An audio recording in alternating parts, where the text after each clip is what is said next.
Família feita refém no sul do estado. Residência foi invadida por 4 assaltantes. Idoso é encontrado amarrado dentro de casa. Ele foi socorrido e morreu no hospital. Polícia investiga a suspeita de maus tratos. Estamos ouvindo as pessoas, ouvindo a filha, ouvindo esse senhor que cuidava dele. E queremos também ouvir os demais filhos. Paralisação de 24 horas. Quase 100% dos ônibus da capital estão parados. E mais de 250 mil pessoas estão... O ônibus que veio acompanhado pelo carro da polícia, mas mesmo assim tem que só estar lá na rodoviária.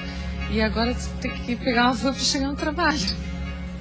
Ao vivo, vamos saber como está a situação no centro de Florianópolis. Tudo parado aqui no terminal de integração do centro. Nem ônibus, nem passageiros circulam por aqui nesse momento. Dia do desafio, mais de 180 cidades do estado participam da competição e fazem exercícios durante todo o dia. Já estou pensando em realmente voltar porque é muito bom.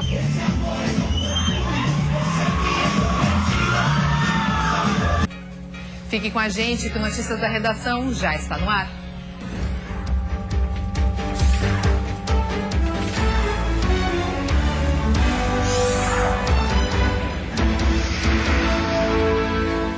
Olá, boa tarde. Um idoso encontrado amarrado na sala de casa morreu após ser socorrido pelo SAMU e encaminhado ao hospital. A polícia investiga a suspeita de maus tratos. O idoso de 85 anos morava sozinho nessa casa na zona sul de Joinville. Foi aqui que foi encontrado sentado, amarrado ao sofá com uma atadura, quando a equipe do SAMU chegou. Seu Aldo, como era conhecido, foi encaminhado para o Hospital São José e morreu durante a noite.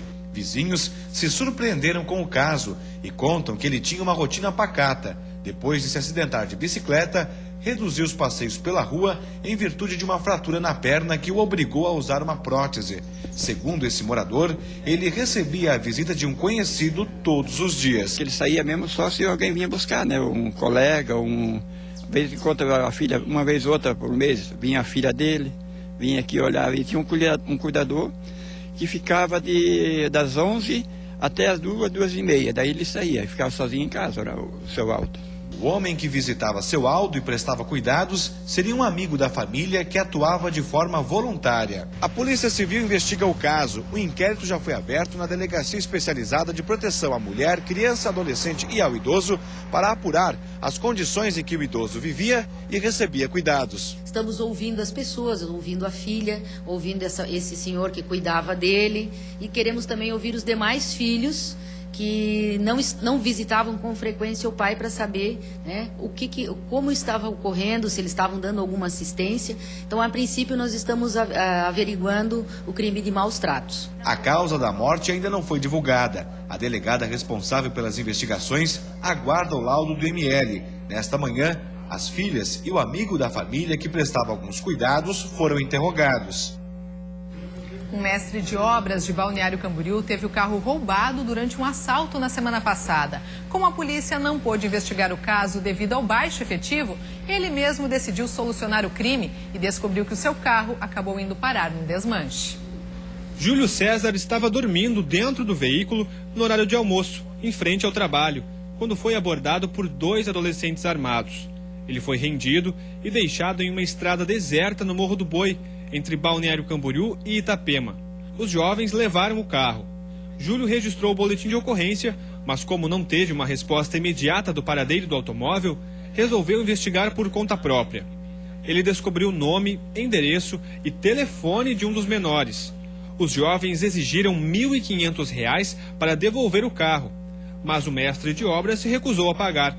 Na última sexta-feira à noite, ele voltou à delegacia e pediu ajuda para capturar os infratores e tentar recuperar o veículo, mas disse que não conseguiu apoio. Se a Polícia Civil não pode fazer nada por mim, que foi assaltado no meu trabalho, dentro da minha cidade, quem que pode fazer? Eu fiquei irado com isso e eu quis fazer justiça com minhas próprias mãos. Os policiais que receberam o mestre de obras disseram que não negaram atendimento, apenas pediram mais tempo para que fosse solicitado reforço. Já o delegado, responsável pela delegacia da comarca de Balneário Camboriú, admitiu que a demanda é muito grande para o baixo efetivo e, por isso, as investigações ficam comprometidas. Na noite desta terça-feira, Júlia encontrou os suspeitos no centro de Balneário Camboriú, acionou a polícia militar e resolveu segurar por conta própria um dos menores até a chegada dos policiais. Um adolescente de 17 anos e outro de 15 foram apreendidos. No apartamento dos rapazes foram encontrados 2 revólveres, dinheiro, celulares roubados e um veículo com registro de furto. Entretanto, o carro do mestre de obras já havia sido enviado para um desmanche. Júlio conta que do automóvel restou apenas o carnê com 36 prestações de R$ 1.080 a serem pagas. Vou ter que pagar. Não sei se meu carro vai voltar, né? Mas assim, eu fico feliz ainda de ter ajudado pessoas, né? Porque através desse empenho meu, outras pessoas conseguiram carros que foram roubados agora há 1, 2 dias, né? E em Braço do Norte, no sul do estado, uma família passou por momentos de terror depois de ter a casa invadida por bandidos armados na noite passada. Foi por este buraco na grade que os 4 bandidos encapuzados entraram no terreno da família. Seu Genésio conta os momentos de tensão que eles viveram na última noite. Depois de roubar a casa do filho de seu Genésio, que fica no mesmo terreno, os criminosos tentaram invadir a casa do aposentado. Foi o filho dele quem percebeu a movimentação dos bandidos. Abriu a porta, pensou que era criança que estava por aí ele foi abordado por os 4 marginais. E foi rendido pelos 4, os 3 estavam armados, quebraram a vidraça ali, entraram para poder abrir a porta para render o resto da família. Com a confusão, o aposentado acabou acordando e depois de descer pelas escadas, ele ficou frente a frente com os marginais. E um assaltante daquele chegou, me meteu o revólver no peito, ele me mandou jogar no chão, não joguei. Eu reagi, eu bati na arma, com isso eu consegui me invadir para os fundos da casa e eu e meu filho se escapamos. E o resto da família ficou em cima, no outro quarto, fechado, onde que eles tiveram que fugir. No momento do assalto, pelo menos 5 pessoas estavam na casa. Entre elas, uma criança e uma mulher grávida, que foi quem chamou a polícia. Ao perceber que não conseguiriam reféns, os bandidos tentaram sair do local, batendo com o carro da família contra um portão. Minutos depois, a polícia militar chegou à casa. Foi feito um cerco, só que nesse cerco aí, atrás da residência tem um rio. Eles entraram no meio do mato ali, foi feito rondas, busca, mas não foram localizados os assaltantes. Membros da família estiveram agora pela manhã prestando depoimento para auxiliar a Polícia Civil nas investigações. Os bandidos estavam com o rosto coberto, o que dificulta ainda mais a identificação dos criminosos. Notebook, dinheiro e pertences pessoais foram levados. Para a família de seu Genésio, além do prejuízo, restam as lembranças da noite de terror. Isso é um susto, isso é inesquecível, isso é um trauma que... E depois do intervalo, vamos falar da paralisação de 24 horas que atinge quase 100% dos ônibus da capital. Mais de 250 mil pessoas estão sendo prejudicadas. Super atrasada para o trabalho, já vim num ônibus que veio acompanhado pelo carro da polícia, mas mesmo assim tem que só estar lá na rodoviária e agora tem que pegar uma van para chegar no trabalho. E ao vivo, vamos saber como está a situação no centro de Florianópolis. Aqui no Terminal Central, nenhuma movimentação de ônibus e passageiros. Situação que deve continuar assim até o fim do dia. Nós voltamos em instantes.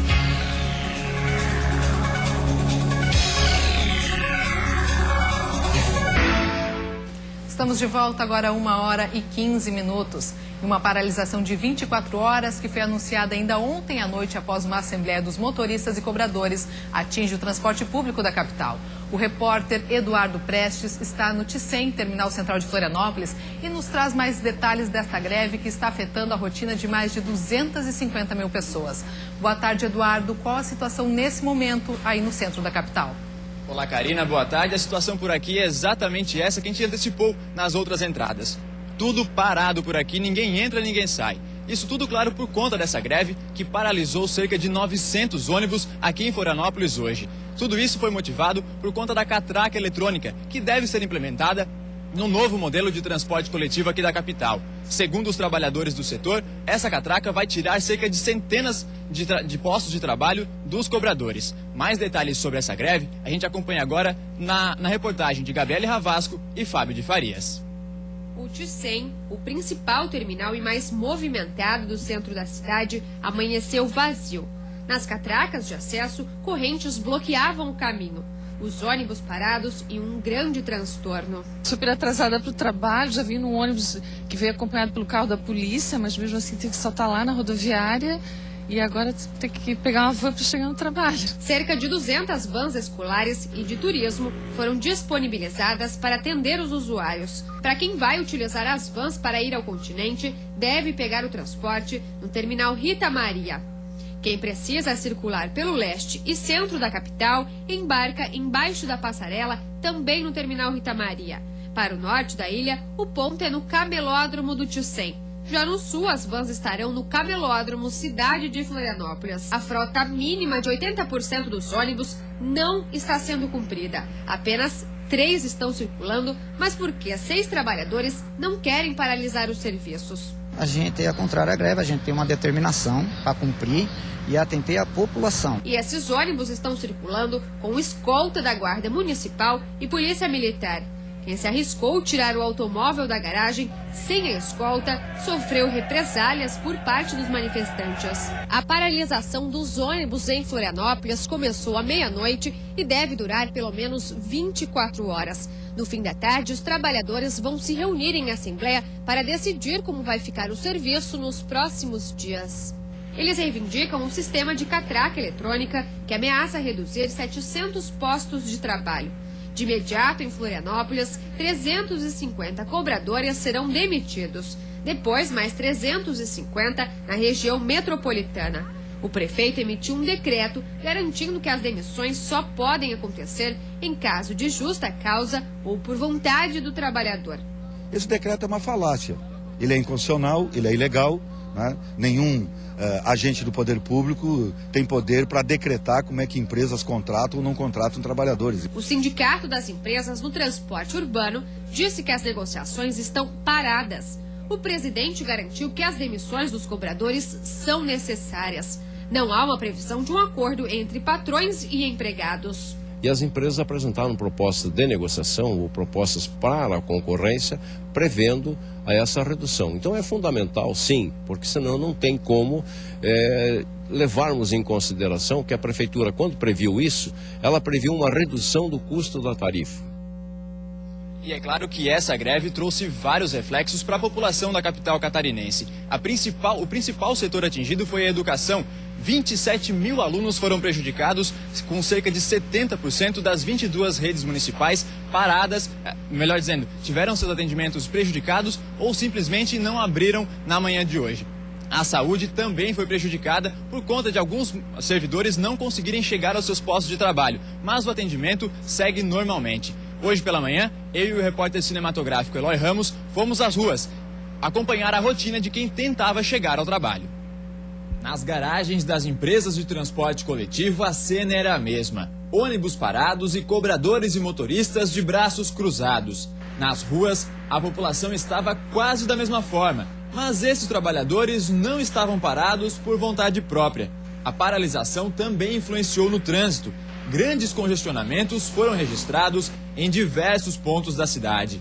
Na calçada, Cleide, que já deveria estar no trabalho, espera algum meio de transporte que a leve do sul da ilha ao... Às 9h30, já faz 1 hora que eu estou aqui no ponto e até agora nada. Falaram que vai ter a van e até agora nada, nem van, nem táxi, nem nada. Mesmo sabendo da paralisação, teve gente que foi tentar um meio de transporte nos pontos de ônibus. Vim esperar minha patroa para pegar o ônibus, o carro para ir trabalhar. Eu já estou quase 2 horas sem trabalhar, esperando alguém chegar, mas até agora ninguém chegou. Quem não pôde esperar, seguiu o caminho a pé.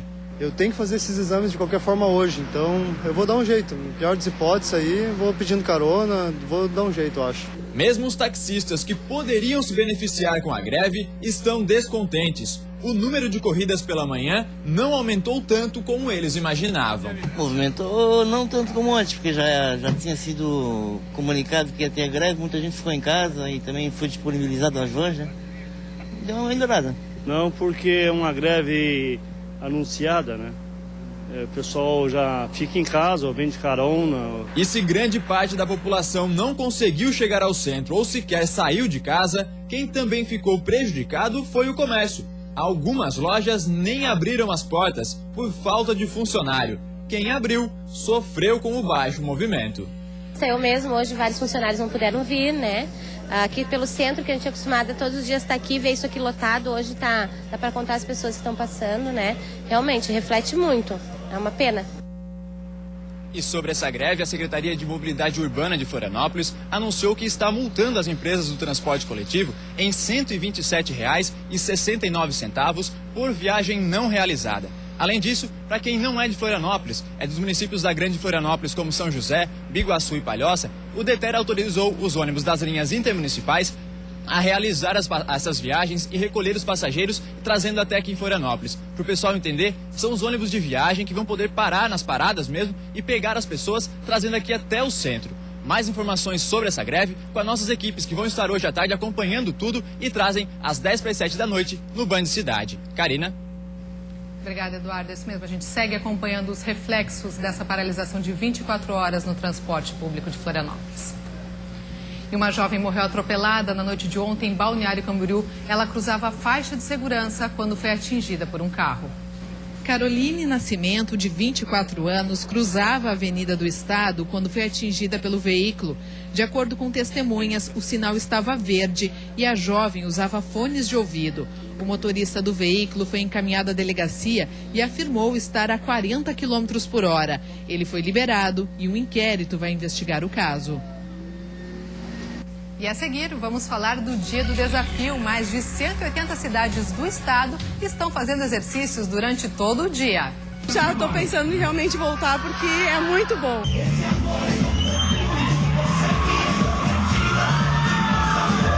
Nós voltamos já já.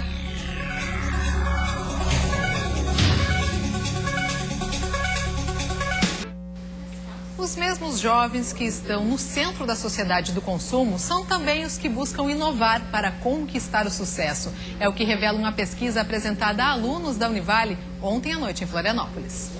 Eles estão cada vez mais conectados e são considerados o centro da sociedade global de consumo.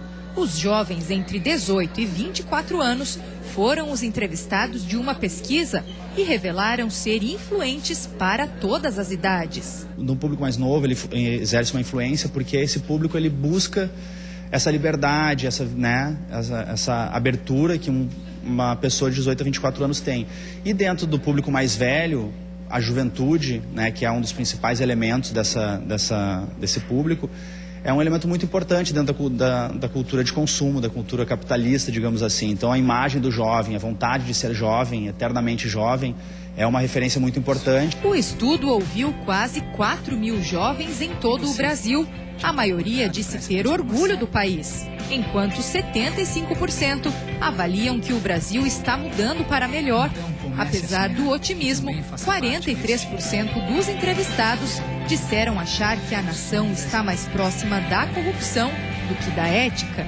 Qual que é a visão desse público de 18 a 24 anos, a visão dessa nova geração sobre democracia, sobre políticas públicas, sobre o ato político? Como é essa nova política em rede que está nascendo? A pesquisa também buscou conhecer os anseios da juventude atual e revelou que as novas tecnologias auxiliaram e muito profissionalmente e pessoalmente os jovens, mas alerta que diante de tantas possibilidades, falta ainda um critério seletivo para definir qual será a participação dessa faixa etária e o poder de suas escolhas no mercado de trabalho e até na vida. Por isso, além dos resultados da pesquisa, a palestra de abertura da 4ª edição do evento Olhares Múltiplos em Florianópolis tratou da meditação e da inovação no processo criativo. É bem importante que as pessoas entrem, acessem o nosso site para poder conhecer o evento e vir participar. É muito importante que as pessoas participem. E hoje à noite tem um workshop com Altair Hope com dicas e truques do Photoshop. Ele é referência em tratamento de imagens. O evento começa às 7 horas da noite no campus da Univale, na SC 401, aqui na capital. Outras informações no site do evento, olharesmúltiplos.com.br. Mais um amanhecer gelado no estado. Na Serra, em Urupema, chegou a fazer 5 graus com sensação de -3. Durante a tarde o sol aparece, mas com chance de chuva fraca à noite em algumas regiões. Confira os detalhes na previsão do tempo.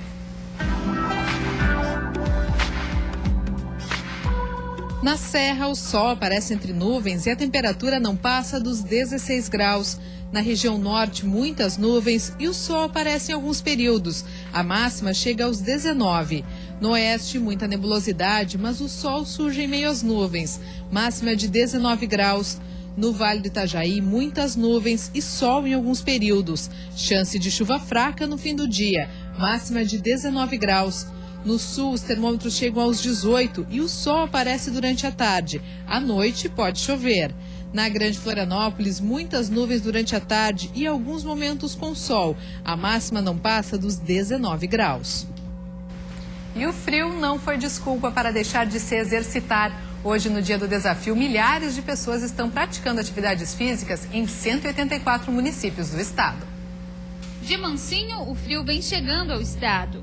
Muitos municípios registraram temperaturas baixas hoje. O jeito foi ter coragem para sair às ruas. O bom e velho casaco não pôde faltar. Mas isso não foi desculpa para esse pessoal aqui participar do Dia do Desafio. O evento, que acontece todos os anos na última quarta-feira de maio, está movimentando 184 municípios catarinenses. Em Lages, na Serra, os exercícios estão acontecendo no Calçadão Central. Pela manhã, o público foi amplo, desde os jovens até os mais velhos.